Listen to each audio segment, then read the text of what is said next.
Hello everyone. आज हम लोग बात करने वाले हैं बहुत ही इंपॉर्टेंट टॉपिक और वो है बजट। बजट पढ़ने में थोड़ा सा मुश्किल होता है और समझने में उससे ज्यादा, क्योंकि उसके अंदर कुछ टर्म्स हैं वो दिक्कत करते हैं। बजट से रिलेटेड ओवरऑल ओवरऑल सारी चीजों को हम लोग करने वाले, सब कुछ हम लोग करेंगे। सबसे पहले बजट के बारे में समझने की कोशिश करते हैं। चीजों को जब कभी समझ लेते हैं ना तो थोड़ा सा आसान हो जाता है। बजट है क्या? बजट होता क्या? आप अमूमन देखते हैं कि कोई 1,000 रुपए कमाए, कोई 10,000 रुपए कमाए, या कोई 1 लाख रुपए कमाए, या कोई 10 करोड़ भी कमाए। यानी हमारा बजट, आपका बजट, अंबानी साहब का बजट, तीनों के बजट में जमीन आसमान का अंतर है। लेकिन जब बजट की बात करते हैं तो बजट तीनों ही बनाते हैं। कोई 1,000 का बना रहा है, कोई लाख का बना रहा है, कोई करोड़ों का बना रहा है, लेकिन बजट बनाना पड़ता है। जैसे सिंपल सा है कि हमारे घर में जो अर्निंग करने वाले मेंबर हैं, वो जब अर्न करके आते हैं तो बजट बनता है ना, कि बच्चों को पढ़ाई में कितना लगेगा, ट्रांसपोर्ट में कितना लगेगा, मेडिकल के लिए कितना लगेगा, इमरजेंसी के लिए कितना रखे, कुछ जरूरत है खाने पीने की, ये सब अलग तरीके से, कुछ पार्टी आने और कुछ ऐसा सेलिब्रेशन करना है तो उसके लिए कितना रहेगा, तो ये सारा बजट होता है ना। तो बिना बजट के तो कुछ हो नहीं सकता। बजट जरूरी होता है। दूसरी तरफ बजट जो हमारे पास लिमिटेड रिसोर्सेज है, हमारे पास जो सीमित संसाधन है, उस सीमित संसाधन यानी उस लिमिटेड रिसोर्स के लिए भी बजट जरूरी होता है। इस लिमिटेड रिसोर्स के लिए भी बजट जरूरी होता है। तो संविधान में हम लोग जिस शब्द का प्रयोग बार बार करते हैं ना, बजट, इस बजट शब्द का जिक्र संविधान में नहीं। संविधान में जिस शब्द का जिक्र है उसको कहते हैं वार्षिक वित्तीय विवरण, यानी एनुअल फाइनेंशियल स्टेटमेंट। वार्षिक वित्तीय विवरण, एनुअल फाइनेंशियल स्टेटमेंट, बजट के लिए। और उसके लिए जो आर्टिकल यूज किया गया है वो आर्टिकल 112। ये फैक्ट्स है आपका। कुछ फैक्ट्स और है, पहले डिस्कस कर लेते हैं।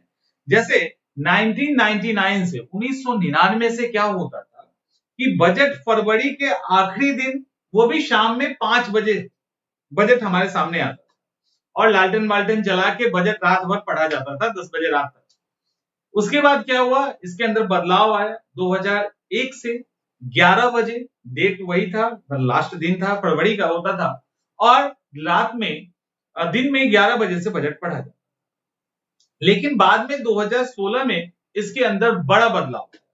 पहला बदलाव ये आया कि जो फरवरी का लास्ट दिन था उसको फरवरी के पहले दिन से में बदला गया। यानी 1 फरवरी को अब बजट पेश होता है, और 1 फरवरी को बजट पेश होता है। और दूसरा बदलाव दिन का तो चलो ठीक है, दूसरा बदलाव आपको पता है, एडवर्ड कमेटी के सिफारिश पे पहले रेल बजट को आम बजट से, यानी रेलवे बजट को आम बजट से अलग कर दिया गया। लेकिन इस 2016 से रेल बजट और आम बजट को भी मिला दिया गया। तो अब दोनों को एक ही, मतलब एक ही साथ पेश किया जाता है। इन दोनों को मर्ज कर दिया गया और 1 फैब को ये बजट पेश होता है। उसके अलावा 2021 का जो बजट था, करंट डाटा, वो पहला पेपरलेस बजट था। सबको टैबलेट के अंदर बजट दे दिया गया, लीजिए भैया पढ़िए उसको। देखो, जब हम बजट की बात करते हैं तो बजट के पहले हमें कुछ जानना पड़ेगा। बजट के पहले हमें जानना होगा हमारे फंड्स। हमारे पास कुछ फंड है, उसके अंदर पैसे जमा होते हैं, वहां से पैसे खर्च होते हैं। वो जो फंड है उसको 3 तरीके से देखते हैं, और ये सेम फंड स्टेट में भी होता है। ऐसा नहीं है कि केवल सेंटर के लिए, सेम फंड स्टेट में भी होता है। कौन सा fund? Consolidated fund of India, article 266। इसी तरह से स्टेट का भी होता है। Public account fund of India, article 2662 के अंतर्गत आता है। और कंटीजेंसी फंड, इसको कहते हैं कंसोलिडेटेड फंड, का हिंदी होता है संचित निधि। पब्लिक अकाउंट फंड का मतलब होता है लोक लेखा निधि। कंटीजेंसी फंड का मतलब होता है आकस्मिक निधि, इमरजेंसी में यूज करने वाला फंड, आर्टिकल 267।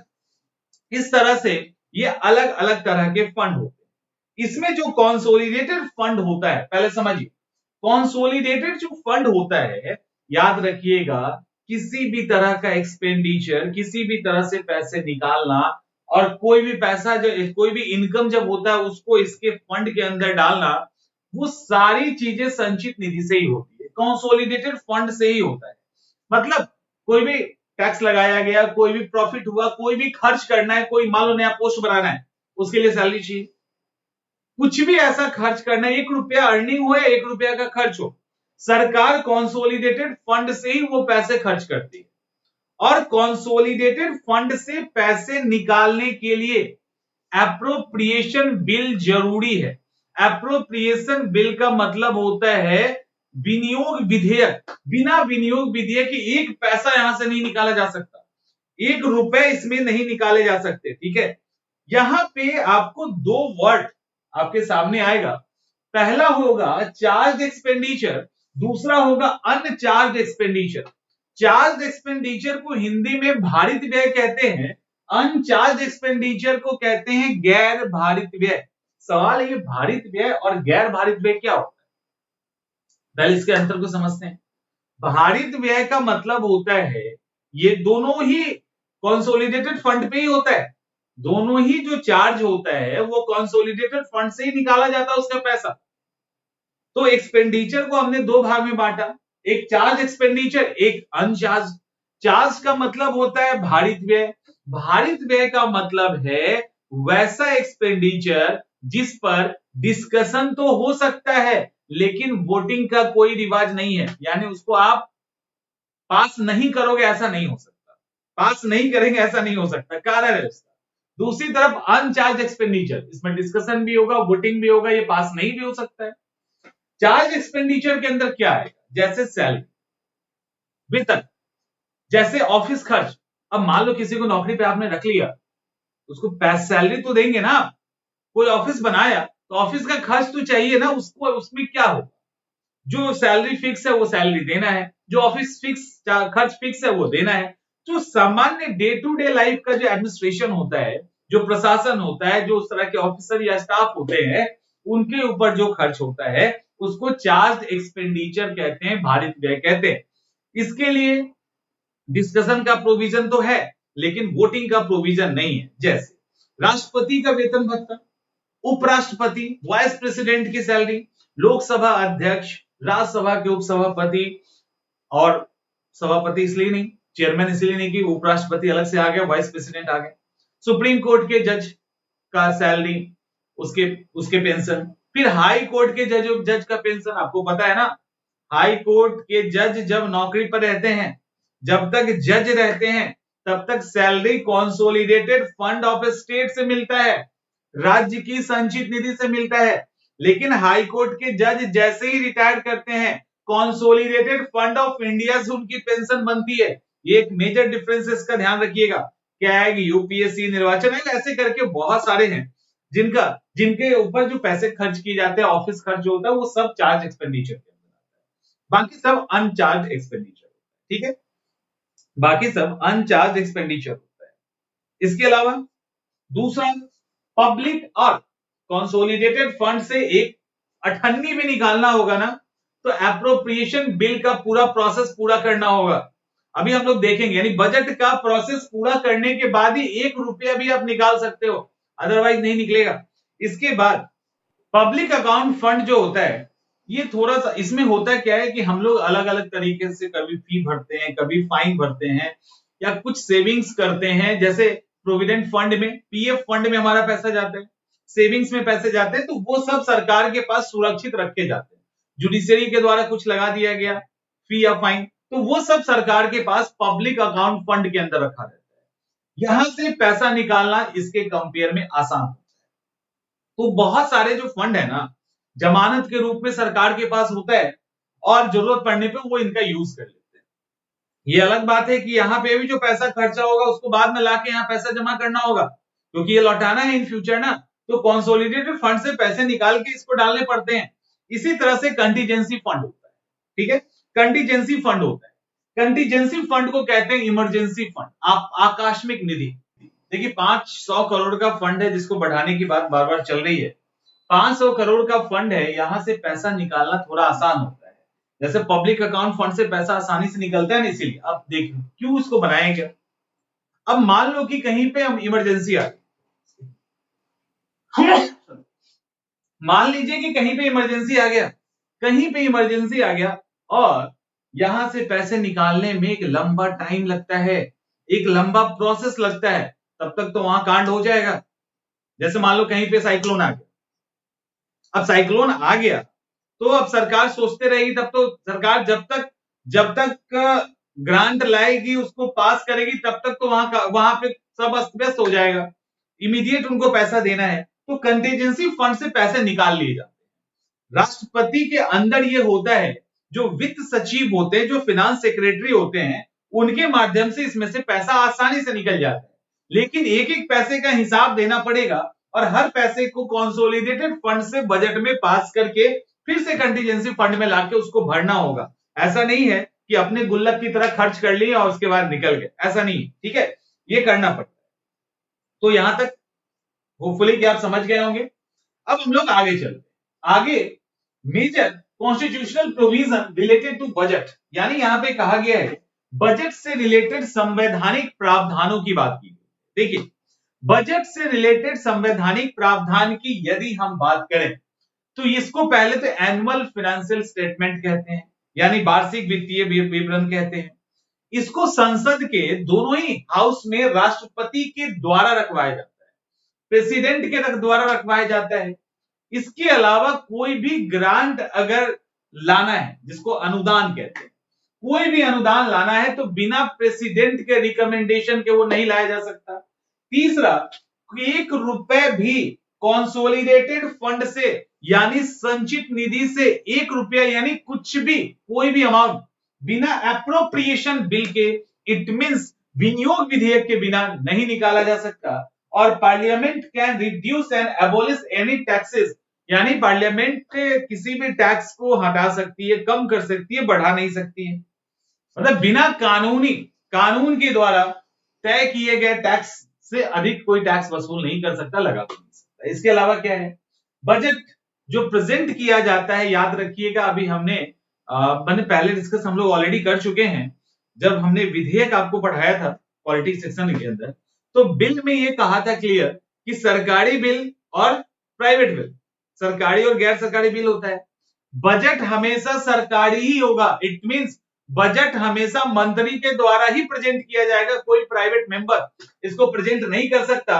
और राज्यसभा को वोटिंग करने का कोई राइट नहीं है, डिस्कशन कर सकते हैं, वो चर्चा कर सकते हैं। इस तरह से इसको आप देख सकते हैं, ठीक है, इस तरह से आप इसको देख सकते हैं। अब सवाल ये उठता है कि बजट को के पास करने का प्रोसेस क्या है। काउंट करेंगे तो आपको दिखेगा 1 2 3 4 5 6, यानी टोटल 6 स्टेज है जब बजट पास होके कैश हमारे हाथ में आ जाता है। बजट पास होता है और कैश जो हमारे हाथ में आता है तो वो 6 स्टेज से गुजरता है बजट। पहला बजट को प्रेजेंट करना, बजट के प्रस्तुतिकरण यानी बजट प्रेजेंट करना। इसमें होता क्या है आपको पता है ना, फरवरी में बजट सेशन चलता है, बजट का सत्र चलता है, उसको बजट सत्र ही कहते हैं कि सबसे इंपॉर्टेंट बजट ही होता है। उसमें हमारे वित्त मंत्री साहब बजट को पेश करते हैं। अब 1 फरवरी को बजट पेश होता है। बजट पहले लोकसभा में लाया जाता है, उसके बाद बजट को राज्यसभा में भी लाया जाता है। तो पहले लोकसभा फिर राज्यसभा। बजट पे उसके बाद होता क्या है कि कुछ दिनों तक, 3-4 दिनों तक, अमूमन 3-4 दिनों तक, उससे अधिक नहीं, उस पे बहस होता है। बजट पे जो जनरल डिबेट होता है, जिसको आम बहस कहते हैं, जब प्रेजेंट करने के बाद 2-3-4 दिनों तक बहस होता है, उसके बाद हाउस को रोक दिया जाता है। ठीक है, रोक दिया जाता है। क्यों रोका जाता है? क्योंकि बजट कहां चला जाता है, बजट चला जाता है अलग अलग जो डिपार्टमेंट कमिटियां बनी है उन कमिटियों के पास। ठीक है, बजट अलग अलग कमिटियों के पास चली जाती है और हाउस को 3 से 4 सप्ताह के लिए रोक दिया जाता है। ठीक है, उस हाउस जब ये विभाग अलग अलग डिपार्टमेंटल कमिटी में बजट जाता है, इस डिपार्टमेंटल कमिटी का काम है छोटे छोटे नोट्स तैयार करना। हर एक डिपार्टमेंट जब जाता है, बहुत सारे लोग काम करते हैं, तो बजट के हर सेक्शन पे बारीकी से नोट तैयार करते हैं। हर एक छोटा छोटा नोट तैयार होता है, हर एक चीज खोज के निकालते हैं, और वो सब जब काम तैयार हो जाता है तो बजट अब डिस्कशन के लिए रेडी है। ठीक है, बजट अब डिस्कशन के लिए रेडी है। होता क्या था, पहले ये चीज नहीं थी। डिपार्टमेंटल सिस्टम पहले नहीं था, इसको 1993 से स्टार्ट किया गया। इससे क्या होता है, चीजें थोड़ी सी आसान हो जाती। अब यहां पर जब ये बजट जब वहां से सब कुछ तैयार होके बजट आ जाता है, अब क्या करना है, क्योंकि बजट के अंदर अलग अलग डिपार्टमेंट, उसके अलग अलग सेक्शन के लिए पैसे होते हैं, इतना पैसा यहां, इतना इतना इतना। अगर बजट बजट आप पढ़ने लगे और बजट के छोटे छोटे सेक्शन पे वोटिंग होने लगे तो 15 दिन भी कम पड़ जाएगा। मतलब इतने सारे, आप देखो कभी आपने बजट बजट अगर पढ़ा होगा तो आप देखते हैं एक एक सेक्शन में कितने ग्रांट हैं। वो सारा जो आप स्टैट देख रहे हो, जो डाटा आप देख रहे हैं, ये सब डिपार्टमेंट बनाती है और इतना आसान नहीं होता। तो उस पर अगर हर एक पे डिस्कस और वोटिंग करने लगे तब तो कहानी खत्म हो जाएगी। खैर, तो बजट जब आता है तो उसमें अब क्या है, अब ग्रांट पे क्या होना है, वोटिंग होना है। ग्रांट पे वोटिंग होना है। नॉर्मली नियम ये है कि हर एक एक ग्रांट पे किसी भी मंत्रालय का, किसी भी पोर्टफोलियो के अंदर, मिनिस्ट्री के अंदर हर एक एक ग्रांट पे डिस्कशन होना है और वोटिंग होना है। ठीक है, वोटिंग होना है। लेकिन ये राज्यसभा को ये पावर नहीं है। ये तो जो भी ग्रांट होता है उस पर राज्यसभा केवल डिस्कस कर सकते हैं, वोटिंग राइट नहीं मिली, ये केवल लोकसभा को मिला। अब यहीं पे एक चीज वो आता है कि जो ग्रांट होता है ना, जब ग्रांट आता है उस समय जो विपक्षी पार्टी होते हैं, लगभग 140 तरह के ग्रांट है, 140 तरह की मांगे होती है। विपक्षी पार्टी का क्या काम है, वो उस पे कट प्रपोजल लेके आ सकते हैं। उसको कहते हैं कट प्रपोजल, उसको कहते हैं कटौती प्रस्ताव। ये कट प्रपोजल 3 तरह का होता है, पॉलिसी कट, इकोनॉमिक कट और टोकन कट। ठीक है, पॉलिसी कट, इकोनॉमिक कट और टोकन कट। मान लेते हैं कोई गांव है, वहां पे पार्क बनाने के लिए सरकार ने क्या किया, बजट में प्रोविजन कर दिया और पैसे अलॉट कर दिए। अब विपक्ष को या जिसको भी जो कटौती प्रपोजल लाना चाहते हैं, उनको लग रहा है कि यार ये गांव में तो वैसे ही खेत खलियान इतना अधिक है, वहां पार्क बनाने की क्या जरूरत है, वहां स्कूल बन जाता, हॉस्पिटल बन जाता, कुछ और बन जाता, लाइब्रेरी बन जाता तो ज्यादा बेहतर होता। तो उनको लगेगा कि नहीं यार, इनकी ये पॉलिसी ही गलत है और हम इस पॉलिसी से सहमत नहीं है, तो वो क्या करेंगे, पॉलिसी कट कर देंगे। पॉलिसी कट के अंदर क्या होता है कि जितने का आपका बजट है उससे हमको मतलब नहीं, सबको कट करके 1 रुपया कर दिया। 1 रुपया कर दिया। 1 रुपये का मतलब कि हमें आपकी इस पॉलिसी ही नहीं पसंद है। लेकिन याद रखिएगा, जो भी प्रपोजल आता है कटौती प्रस्ताव, क्योंकि ये ग्रांट के अंदर आता है ना, तो उसके अंदर अमाउंट होना ही होना है। 1 रुपया ही सही, बट अमाउंट होगा, बिना अमाउंट के काम नहीं चलेगा। तो वहां कट प्रपोजल ये लेके आ जाते हैं। दूसरा इकोनॉमिकल कट। इकोनॉमिक कट क्या होता है कि मान लीजिए कि चलिए ठीक है, उनकी बात मान ली गई, ये सब हटा दिया गया। अब नए तरीके से एक फंड आता है, एक नए तरीके से एक नया फंड लाया जाता है कि चलिए गांव में लाइब्रेरी बनाते हैं। उस लाइब्रेरी के लिए मान लो 60 करोड़ रुपए का बजट आ गया, उस पर्टिकुलर सेक्शन के अंदर 60 करोड़ रुपए का फंड की बात हुई। इनको लगा कि अरे गांव में 1-2 रूम का लाइब्रेरी बनाने में 60 करोड़ खर्चा हो जाएगा। इनको लगा नहीं नहीं, ये तो गड़बड़, ये कहीं ना कहीं पैसे का मिसयूज है। तो ये क्या करेंगे, इनको अगर लगेगा कि नहीं 20 करोड़ में बन सकता है, तो ये क्या करेंगे, 40 करोड़ कम कर देंगे। तो इकोनॉमिक कट का मतलब ये होता है कि नहीं, आप जो कर रहे हो वो ठीक है, लेकिन जरूरत से ज्यादा उसके अंदर बजट दिया गया है, तो इसके अंदर जो कटौती की जाती है, जो कट लगाया जाता है, वो इसी को सोच कर लगाया जाता है कि पैसे की बर्बादी भी ना हो और वो काम भी ना रुके। मान लो लाइब्रेरी बनना है तो काम भी नहीं रुके, अच्छा काम है, लेकिन एक्स्ट्रा जो पैसा लग रहा है उसको कम कर देते, तो वो होता है। तो इसका मतलब काम भी और फिजूल खर्ची भी ना हो, तो इसको इकोनॉमिक। और टोकन कट का मतलब एक छोटा सा विरोध जताना होता है। मतलब आप जो भी आप फंड के लिए पैसे लाए हो, उसमें 100 रुपए मात्र कम किया जाता है, मात्र 100 रुपए कम किया जाता है। ठीक है, तो 100 रुपए कम करके एक अपना गुस्सा दिखाना होता है और कुछ नहीं। ठीक है, एक अपना गुस्सा दिखाना होता है कि हम सहमत नहीं है, हमको पसंद नहीं है, एक शिकायत दर्ज करने के लिए किया जाता है। याद रखिएगा, कट प्रपोजल ऐसे ही नहीं आता, उसके लिए तरीके। कट प्रपोजल का जो तरीका है, देखिए, कट प्रपोजल एक ग्रांट के लिए, एक मांग के लिए एक कट प्रपोजल होगा। एक कट प्रपोजल से आप 5-6 डिमांड को पूरा नहीं कर सकते, एक के लिए एक कट प्रपोजल। कट प्रपोजल के अंदर जो चार्ज एक्सपेंडिचर, अभी हमने डिस्कस किया था ना, चार्ज एक्सपेंडिचर, जो चार्ज एक्सपेंडिचर है उस पे तो कट प्रपोजल आएगा ही, क्योंकि वो तो फिक्स है, उसके अंदर कुछ हो नहीं सकता, ठीक है। तो उसके अंदर कट प्रपोजल नहीं आ रहा। तीसरा, जो कट प्रपोजल लाना है तो कारण क्लियर आपको बताना है, बिना क्लियर कारण के काम नहीं चलेगा। इसके अलावा जुडिशियरी के अंदर कोई ऐसा मैटर ना फंसा हो, या तो वो इस तरह का कोई भी इशू है, कोई रूल नियम बदलने की बात ना हो, तो इस तरह की चीजें नहीं आएंगी। स्ट्रेट फॉरवर्ड कट प्रपोजल जो है वो जो लाया जाता है, उसका एकमात्र मकसद होता है कि हम एक तरह से विरोध जता दें, तो उसके लिए कारण क्लियर होना चाहिए। एक मैटर के लिए एक ही कट प्रपोजल होगा और कोई जुडिशियरी में फंसा हुआ मामला ना हो, ऐसे करके कट प्रपोजल को लाया जा सकता है। अब देखिए, जो भी ग्रांट है ना, जो भी ग्रांट की मांग है, उस पे उसके लिए 26 डेज होता है कि आपको इस बीच में इसको पास कर देना है डिस्कशन करके। ये पॉसिबल ही नहीं है कि हर मंत्रालय के छोटे से छोटे ग्रांट पे डिस्कशन किया जाए। एक महीना बहुत कम पड़ जाएगा, नहीं हो पाएगा। और जो स्पीड है हमारे पार्लियामेंट की, तो सवाल ही नहीं है 6 महीने में भी हो जाए।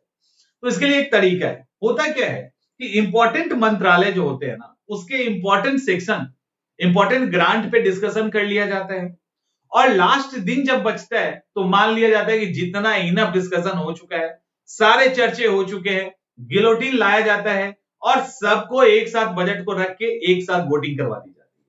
गिलोटिन का मतलब आपको पता है, गला काट देना। हम लोग ऑलरेडी इसके पहले के सेशन में डिस्कस कर चुके हैं। गिलोटिन का मतलब गला काट देना। इट मींस कि कुछ पे डिस्कशन हो चुका और मान लिया गया कि सब पे डिस्कशन हो चुका है, सीधा लाइए वोटिंग के लिए और एक ही बार में बजट को पास कर दिया जाता है, क्योंकि टाइम ही नहीं है ना, इतना वो कर ही नहीं सकते। तो यहां पे हो गया। इसके बाद जो अगला सेक्शन है वो क्या है, अब हो गया इस पे मांग, इस पे वोटिंग हो गया, डिमांड पे। इसके बाद विनियोग विधेयक, इसको कहते हैं एप्रोप्रिएशन बिल। आपने सुना होगा कि बिना विनियोग विधेयक के 1 रुपए भी हम नहीं निकाल सकते, 1 रुपए भी हम नहीं निकाल सकते बिना विनियोग विधेयक के।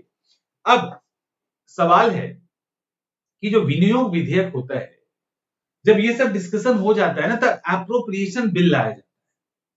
जब विनियोग विधेयक, देखिए विनियोग विधेयक जब एप्रोप्रिएशन बिल आया, और हो सकता है इस बिल में जो अमाउंट है उसमें बदलाव करने की बात हो, संचित निधि पे कोई एक्सपेंडिचर चार्ज करने की बात हो, ऐसा कोई बदलाव अगर इस स्तर पे लाना है तो राष्ट्रपति का प्री कंसेंट चाहिए ही चाहिए, तब जाके विनियोग विधेयक वहां पे जाता है। और एक चीज और, इस विनियोग विधेयक को पास होने में समय लगता है, लगभग 2 महीने का टाइम लग जाता है इस प्रोसेस को पूरा करने में।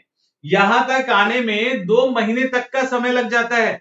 अब सोचिए, 2 महीने का समय लग गया और हमारा फाइनेंशियल ईयर तो पहले ही समाप्त हो जाता है, तो बजट तो हमारा खत्म हो गया 31 मार्च को। तो 31 मार्च के बाद कैसे काम चलेगा? तो उसके लिए सरकार क्या करती है, वोट ऑन अकाउंट एक वर्ड यूज होगा जिसका हिंदी होता है लेखानुदान। सरकार लेखानुदान पास करती है, वोट ऑन अकाउंट पास करवा लेती है, और बजट का जितना भी हिस्सा है ना, उसका 1/6 या 2/12 यानी 12 महीने का 12 महीने होते हैं ना, उसमें से 2 महीने का हिस्सा वो निकाल लेती है सरकार पहले। उसको लेखानुदान कहते हैं, वोट ऑन अकाउंट कहा जाता है। सामान्यतः उसके लिए 1/6 का प्रयोग किया जाता है, 1/6 भाग निकाल लिया जाता है, यानी 2 महीने का हिस्सा निकाल लेती है सरकार, और उस 2 महीने के हिस्से को निकाल के अपना जो डे टू डे का खर्चा वो चलाती है। जब बजट पास हो जाता है तो उसको उसी में दिखा दिया जाता है। इसी को कहते हैं वोट ऑन अकाउंट, क्योंकि नहीं रहेगा तो पैसे खत्म हो जाएंगे और सैलरी भी देना है, ऑफिस के खर्च भी, उसको रोक भी नहीं सकते। तो इसीलिए इस दौरान वोट ऑन अकाउंट को पहले ही पास करके वो पैसे निकाल लिए जाते हैं, क्योंकि यहां 2 महीने का समय लग जाता है।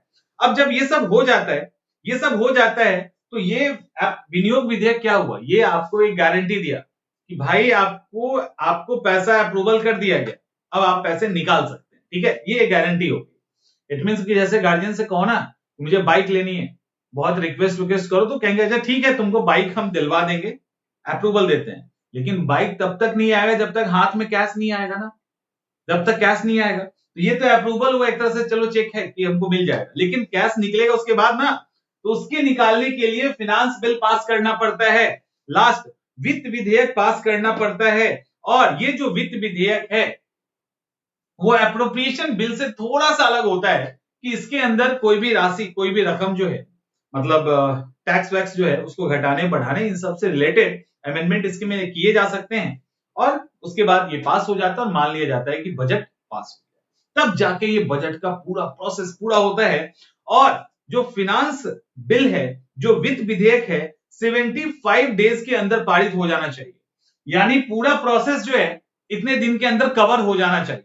तो ये सारा फैक्ट है, लगभग 2.5 महीने का समय लग गया ना। तो ये सारे तरीके से बजट पास होके हमारे सामने आता है, एक लंबा टाइम लगता है। अब देखो इसके अंदर एक और चीज है, वो ये है कि हम होता क्या है कि साल भर के लिए बजट, हम साल भर के लिए एक एस्टिमेट होता है, आय और व्यय का हिसाब होता है, सरकार को क्या खर्च करना है, कहां करना है, कितना पैसा लगेगा, ये सारा कुछ इसके अंदर होता है। लेकिन एक साल का लंबा टाइम है ना, बहुत कुछ बीच में हो सकता है। अब जो भी बहुत कुछ बीच में हो रहा है उसके लिए कुछ तो उपाय यहां पे होना चाहिए, वो उपाय यहां पे लाया गया। अनुमान लगाने के बाद हम भी बहुत सारा अनुमान लगाते हैं लेकिन वो फेल करता रहता है।